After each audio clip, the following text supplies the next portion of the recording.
Hello everyone, welcome back to my new video.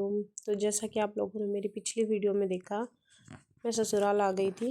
रात के 3:30 बजे के करीब हम लोग जो है घर पहुंचे थे। और घर की हालत कुछ इस तरीके की थी। सब कुछ ऐसे तहस नहस हुआ पड़ा था, इतनी धूल मिट्टी आ रखी थी। सबसे पहले चलो किचन से थोड़ी बहुत विंडोज़ वगैरह ओपन कर देते हैं, क्योंकि हवा भी पास होना ज़रूरी है। वैसे तो मैं प्रॉपर सब तरीके से बंद करके जाती हूँ कि धूल मिट्टी ना आए, लेकिन फिर भी देख सकते हो आप लोग कितनी धूल आ रखी है। और उसके बाद मैंने बेडशीट वगैरह अच्छे से झाड़ के छोटी मोटी आसपास से डस्टिंग कर दी थी कि एटलीस्ट 2 घंटे की नींद तो मैं ले सकूँ। सुबह 6 बजे तो मुझे उठना ही था।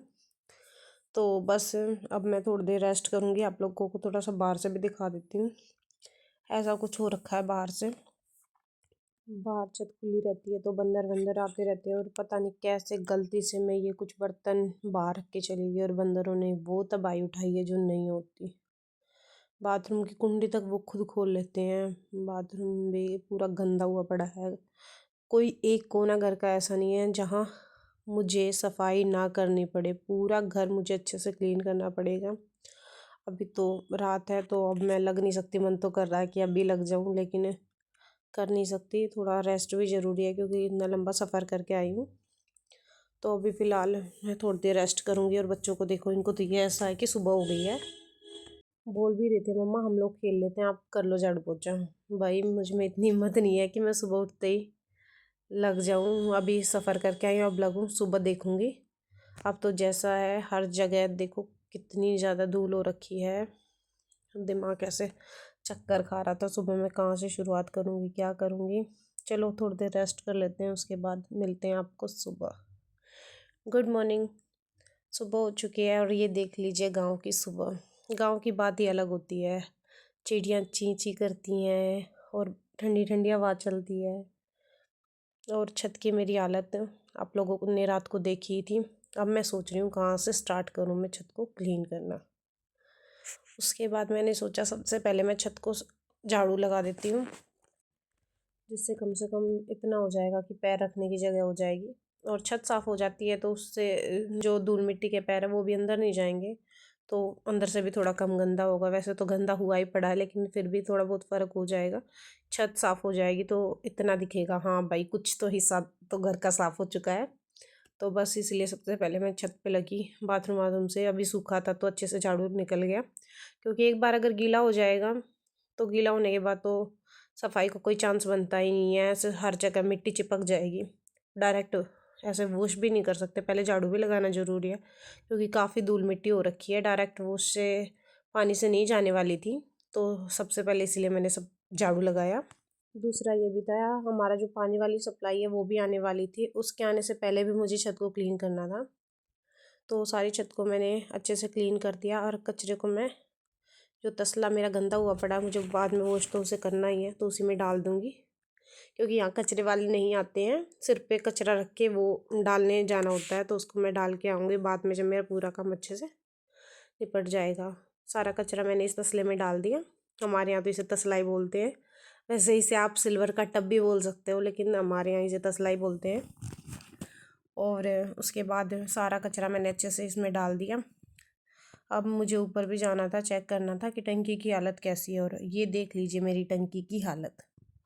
मैं जितनी बार भी आती हूँ हर बार मुझे टंकी को वॉश करना पड़ता है, क्योंकि बंदर इतने ज़्यादा आते हैं कि वो तबाही उठा देते हैं। टंकी मैंने साफ़ कर दी थी, इतनी देर में हमारा जो पानी की सप्लाई है वो भी आ गई थी। नीचे वाला ड्रम मैंने अभी क्लीन नहीं किया है, क्योंकि इसमें कुछ पानी था, तो बस ऐसे ही नाली लगा के छोड़ दी है कि जो गंदा पानी है वो निकल जाएगा और जो फ्रेश पानी है वो अंदर अच्छे से भर जाएगा। फिर इस पानी को मैं जो नीचे ये दूँगी फर्श, वो उसमें यूटिलाइज़ कर लूँगी, वेस्ट नहीं जाने दूँगी। उसके बाद पानी से मैंने कैंपर भरा। हम लोग यही पानी पी लेते हैं, क्योंकि जो पानी की सप्लाई है वो अच्छी आती है। ऐसे खारा पानी नहीं है, मीठा ही पानी है, तो पीने में अच्छा रहता है। तो इसी से मैं कैंपर भर लेती हूँ। वैसे तो कैंपर वगैरह वाले भी आते हैं, लेकिन मुझे आरओ का पानी सूट नहीं करता, तो मैं चंडीगढ़ में भी वही पानी पीती हूँ जो सप्लाई का आता है, और यहाँ भी वही पानी पीती हूँ। उसके बाद मैंने सोचा थोड़ा बहुत पानी ऐसे फर्श पे मार देती हूँ। उसके बाद मैं चलाने वाली थी मोटर। पानी वानी अच्छे से मार दिया, थोड़ी बहुत धूल चली गई। और मोटर चलाने में भाई मुझे जो मशक्क़त लगी वो तो मुझे ही पता है। एक बार वहाँ तार डाले, नहीं चली। सोचा पता नहीं क्या हो गया, मोटर जाम तो नहीं हो गई है।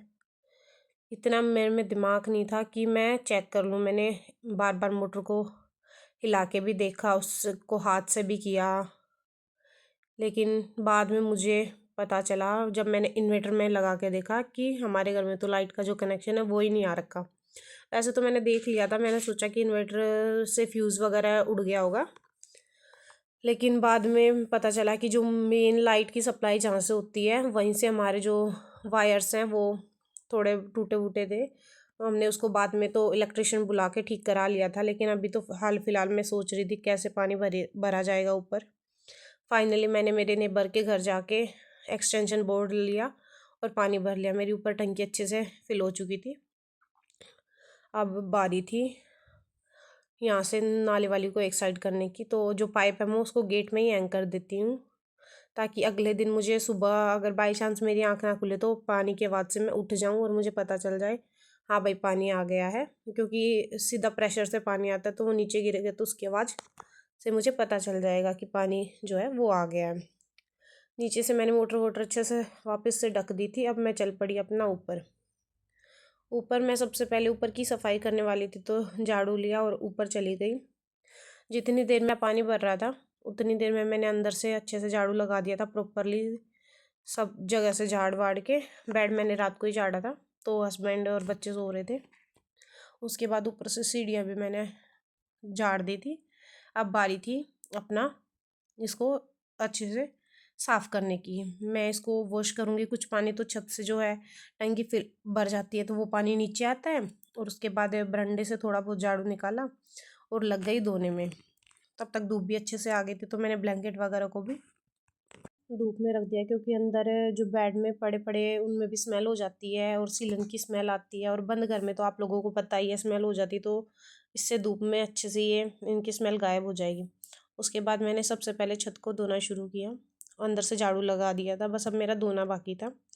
तो बस बाथरूम छत हर जगह से मैंने धोने की सोची, क्योंकि एक बार ऊपर का क्लीन हो जाएगा तो अब इतनी धूप नहीं थी।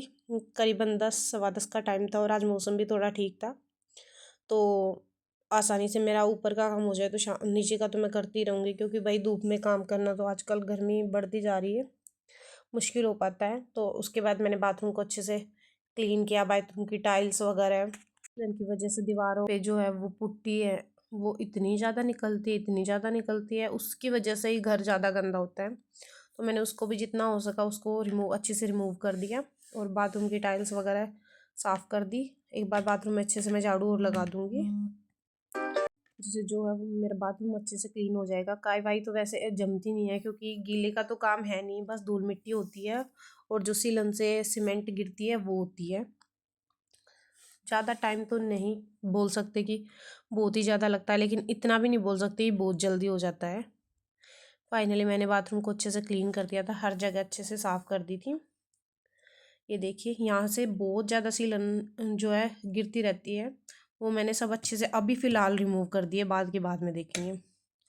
बरंडा भी मैंने साथ के साथ वॉश कर दिया था, क्योंकि मैंने देखा है मैं मोस्टली क्या करती थी, झाड़ू लगाती थी फिर पोछा लगाती थी, फिर उसके बाद एक बार और पोछा लगाती थी। लेकिन अब की बार मैंने ना डायरेक्ट झाड़ू लगाया और पानी से वॉश कर दिया। काफ़ी हद तक मुझे आसानी हुई और मेरा काम भी जल्दी थोड़ा सा हो गया। 2-3 बार पोछा लगाने से अच्छा आप एक बार अच्छे से वॉश कर दो, अगर आप भी बाहर रहते हो और घर आने के बाद आपको सफाई करनी होती है।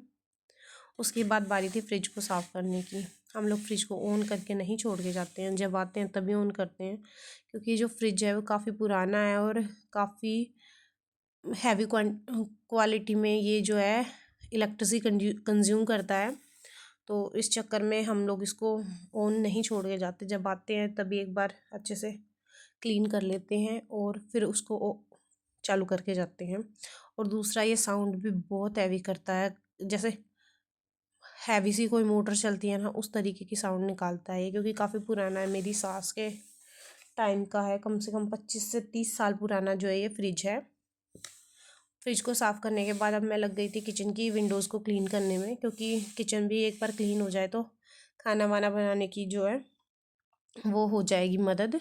तो किचन की विंडोज़ को भी मैंने अच्छे से क्लीन कर दिया। उसके बाद बारी थी जो सामान मैं बैग में लेके आई थी उसको अच्छे से सेट करने की।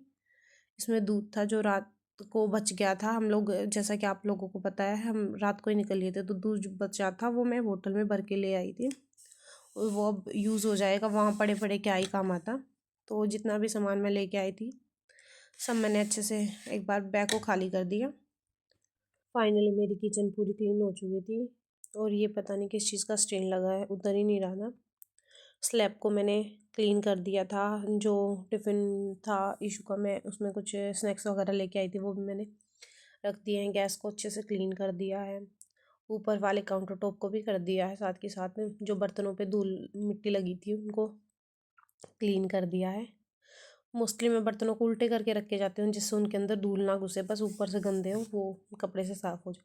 जो मैं घर से लेके आई थी पीनट्स वगैरह आप लोगों ने देखा था, वो सब मैंने सेट कर दिया है। हैंड ब्लेंडर भी शेक वगैरह बनाने के लिए मैं ले आई थी, और ये कुछ पोहा है जो स्वीट्स बची थी वो मैं सब साथ ले आई।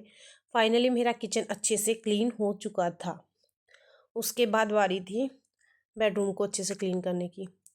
तो एक कपड़ा मैंने हल्का सा गीला कर रखा है, उससे मैंने हर जगह से प्रॉपरली डस्टिंग की, क्योंकि डायरेक्ट अगर हम सूखे कपड़े से करते तो मिट्टी इतने अच्छे से क्लीन नहीं हो पाती है, लेकिन हल्के गीले से जिससे स्कार्स भी ना आए और जो है वो धूल मिट्टी भी अच्छे से क्लीन हो जाए। तो इस तरीके से मैंने एक वुलन की जो है पजामी ले रखी है, काफ़ी अच्छे से उससे जो है मेरी डस्टिंग हो गई थी। तो जितनी भी जगह थी डस्टिंग के लायक, जहाँ जहाँ मुझे डस्टिंग करनी थी वो सब मैंने डस्टिंग की। उसके बाद सोफ़ों की डस्टिंग के लिए मैंने ब्रश यूज़ की, काफ़ी अच्छी ब्रश है, पेंट वाली ब्रश है। उस इससे काफ़ी अच्छे तरीके से जो है धूल मिट्टी सारी रिमूव हो जाती है। और ये देखिए ये मेरी कलाकारी है, मैंने एक बार धूप रख दी थी तो मेरा सोफ़ा थोड़ा सा जल गया था। देखिए कितने अच्छे से इससे जो है धूल मिट्टी रिमूव हो रही है। ये तो बहुत ही यूज़फुल है, मैं सोच रही हूँ इसको अपने साथ वहाँ भी लेके जाऊँ। सोफ़े वगैरह क्लीन अच्छे से हो जाते हैं। दरवाज़ों से भी मैंने पूरी डस्ट रिमूव कर दी जितना मेरे से हो पाया। भाई ऐसे ही बोल देते हैं कि क्या ही कितना ही काम टाइम लगता है, बंद घर तो होता है, इतना गंदा थोड़ी होगा, लेकिन जो करता है उसे पता चलता है। फाइनली मैंने पूरा अच्छे से क्लीन करने के बाद हर जगह डस्टिंग कर दी थी। एक बार सोचा दोबारा से झाड़ू लगा देती हूँ, छोटा मोटा जो मिट्टी विट्टी होगी वो अच्छे से साफ़ हो जाएगी। उसके बाद में मुझे लगाना था पोछा, तो सारे झाड़ू को सारे रूम से किचन से मैंने झाड़ू लगाना स्टार्ट कर दिया था। फाइनली 3 घंटे के बाद मेरी मेहनत रंग लाई और मेरा घर रहने के लायक हो गया। अब ऐसा दिख रहा था, हाँ भाई ये वैसा ही घर है जैसा हम लोग छोड़ के गए थे। काफ़ी अच्छा लगता है जब पूरी मेहनत से हम लोग क्लीन करते हैं और उसका रिज़ल्ट देख के अलग ही खुशी होती है, अल्टीमेट लेवल की, कि फाइनली हमारी मेहनत रंग लाई। 3 घंटे करीबन मुझे लगे पूरे किचन को, पूरे घर को अच्छे से क्लीन करने में। ये तो ऊपर का टाइम था, नीचे का तो देखेंगे भाई कितना लगेगा। आप लोगों को अगर मेरी वीडियो थोड़ी सी भी अच्छी लगती है तो प्लीज़ लाइक कर दिया करो, और अगर चैनल पे नए हो तो सब्सक्राइब कर दो। बरंडा में मैंने अच्छे से कर दिया, छत देख सकते हो आप लोग बिल्कुल क्लीन हो चुकी है। आप लोगों ने जैसे पहले देखी थी वो तो देखी ही थी। काफ़ी टाइम लगता है लेकिन घर हमारा है तो साफ़ तो हमें ही करना पड़ेगा। बस अब बारी थी सीढ़ियों को अच्छे से क्लीन करने की। अब चलते हैं अपना नीचे, ऊपर का काम हमारा जो है वो प्रॉपर तरीके से हो चुका है। उसके बाद सीढ़ियों को भी मैंने पानी से वॉश कर दिया था, वहाँ से मैंने झाड़ू नहीं लगाया क्योंकि काफ़ी इजी रहा मुझे डायरेक्ट पानी से वॉश करने में। अब सीढ़ियों से मैं पोछा लगाती हुई और चली जाती हूँ ताकि बाई सीढ़ियाँ चांस अच्छे से अगर ड्राई बच्चे हो आ जाए। जाए। और ऐसे बाहर खेलने गए वो, लेकिन बाई चांस अगर वो घर में आ जाएँ तो हम मेरा फर्श जो है वो ऐसे गीले पैरों से गंदा ना हो, तो इसीलिए मैंने सीढ़ियों को भी पोछे से अच्छे से वाइप कर दिया जिससे जल्दी ड्राई हो जाएंगी। ज़्यादा टाइम ड्राई होने में जो वो नहीं लेंगी। सीढ़ियाँ क्लीन हो चुकी थी, ऊपर का क्लीन हो चुका था। अब चलते हैं अपना नीचे। सीढ़ी से पोछा लगाते लगाते मैं चल पड़ती हूँ नीचे। अब नीचे आके चलो देखते हैं कितनी धूल हो रखी है। नीचे भी धूल देखने लायक थी, लेकिन ये रूम ऐसे कवर रहता है तो इसमें इतनी धूल नहीं होती। जो बाहर वाला रूम है उसमें काफ़ी धूल होती है। धूल तो इसमें भी थी लेकिन इतनी नहीं थी जितनी मैं आप लोगों को दिखाऊंगी। उस दूसरे वाले रूम में कितनी ज़्यादा धूल थी। विंडोज़ मैंने ओपन कर दी थी कि स्मेल निकल जाए और हवा आसपास आर पार हो जाए। बनानास मंगा लिए थे क्योंकि ब्रेकफास्ट में बनाना शेक ही बनाना था मुझे। उसके बाद बाहर से अब सब वैसा ही पड़ा है। इस वाले रूम में देख सकते हो आप लोग कितनी ज़्यादा धूल है। सबसे ज़्यादा धूल जो है तीनों रूम्स में से सबसे ज़्यादा इसी में आती है, क्योंकि ये मेन हो गया गली के ऊपर, और जितने भी ट्रैफिक वगैरह आता जाता रहता है तो उससे इस रूम में सबसे ज़्यादा धूल आती है। चलो देखते हैं कितना टाइम जो है वो नीचे की सफाई में लगने वाला है। तो चलिए शुरू कर देते हैं नीचे की सफाई। सबसे पहले बेडशीट को अच्छे से मैंने झाड़ दिया और एक कॉटन का कपड़ा लिया और बेड के आसपास से हर जगह से डस्टिंग कर दी। जितनी भी धूल थी और सीमेंट जो दीवारों से जड़ी हुई थी सबको मैंने रिमूव कर दिया, क्योंकि जब तक वो रिमूव नहीं होगी तो झाड़ू लगाने का कोई फ़ायदा ही नहीं है। तो मैंने सबसे पहले उसे रिमूव किया। अब आप लोग देख सकते हो पूरा अच्छे से जो है बेड क्लीन हो चुका है। बेडशीट को मैं लास्ट में बिछाऊंगी। उसके बाद चलो सब अब लगा लेते हैं झाड़ू। झाड़ू मैंने फाइनली लगा लिया। ज़्यादा झाड़ू लगाने की नीड नहीं पड़ी, क्योंकि बंद रहता है जैसा कि मैंने पहले भी बताया। इस रूम में मुझे 2-3 बार झाड़ू लगाना पड़ा, फिर भी मुझसे ये बिना पानी के वॉश अच्छे से नहीं हुआ। फाइनली मैंने पूरा अच्छे से डस्टिंग कर दिया है। जितनी भी धूल मिट्टी थी वो रिमूव हो चुकी है, और जो वगैरह भी मैंने झाड़ वाड़ के बिछा दी है। ऊपर से मैंने डस्टिंग कर दी है। सारे फ़ोटोज़ जितने भी हैं वो क्लीन कर दिए। यहाँ से पानी मार दिया है ऐसे, बस पोछा लगाना बाकी है। बाहर से भी कुछ हो चुका है, कुछ रहता है। इस रूम की भी डस्टिंग मैं साथ के साथ कर रही थी। दरवाजे खिड़कियों पर तो इतनी ज़्यादा धूल आ जाती है कि पता नहीं, जैसे किसी ने ऐसे मुट्ठी भर के फेंक दी हो मिट्टी की। लेकिन रहते रहते घर में धूल आ जाती है, और ये तो करीबन 2 सवा 2 महीने से बंद पड़ा था, तो इसमें तो धूल होना लाजमी था। तो उसके बाद लास्ट में मैंने हर जगह से डस्टिंग कर दी। अब थोड़ा बहुत बचा होगा तो उसको कल देखूंगी। बेडशीट बिछा दी। अब बारी थी पोछे की। पोछा लगने के बाद फाइनली ऐसा होता है कि हाँ भाई अब हमारा काम हो चुका है। नीचे मुझे ज़्यादा टाइम नहीं लगा, करीबन 1.5 पौने 2 घंटे में मेरा नीचे का निपट गया था। टोटल सफाई में मुझे लगे 6 घंटे। सुबह 6 बजे मैं उठी थी और 1 बजे तक मैं जाके फ्री हुई। खाना वाना बनाने की मेरे में हिम्मत नहीं थी, तो मेरी जेठानी ने कॉल कर दी थी, बोले मैं खाना आज भेज दूँगी, कोई नहीं अब वो भेज देंगे लंच, उसके बाद डिनर मैं खुद देख लूँगी। नीचे से पूरा क्लीन हो चुका था। बाहर से भी मैंने जो है गली को भी धो दिया था पूरा। ये वाला रूम भी रेडी हो चुका था। सीढ़ियाँ हर जगह से मैंने क्लीन कर दिया था भाई, जितना मेरे से बन पड़ा। बाकी कमी तो कोई अपने घर में छोड़ता ही नहीं है। उसके बाद खाना वाना खा के मैं थोड़ी देर रेस्ट करने चली गई थी, क्योंकि रात को भी जगी हुई थी और तब से काम सुबह भी जल्दी उठ गई थी। तो रेस्ट करना तो बनता है, क्योंकि बॉडी भी हमारी कितना ही कर लेगी, उसको भी प्रॉपर रेस्ट की नीड होती है। और अपने लिए भी तो थोड़ा बहुत टाइम हमें निकालना चाहिए। तो बस थोड़ी देर मैंने रेस्ट किया। उसके बाद शाम का टाइम हो गया था और मेरे पास आ गई थी, जो पड़ोस में है, मेरा चाचा ससुर है, ऐसे परिवार में लगता है, उसकी बेटी। ये मेरे पास बचपन में, मतलब ये जब ये 8th क्लास में थी तब मेरी शादी हुई थी, और ये मेरे पास ही रहती थी। अब देखो इसकी भी शादी हो चुकी है, इसको भी बेटा हो चुका है। टाइम का कुछ पता नहीं चलता, कितनी जल्दी टाइम चला जाता है। तो अभी ये छुट्टी ऐसे आ रखी थी, तो ये मेरे पास ही आ गई थी। उसके बाद मैं दूध लस्सी वगैरह भी ले आई थी। दूध मैंने निकाल दिया था, और अब मैं डिनर में बनाने वाली हूँ टिंडे। बस आज की वीडियो में इतना ही। मिलते हैं नेक्स्ट वीडियो में।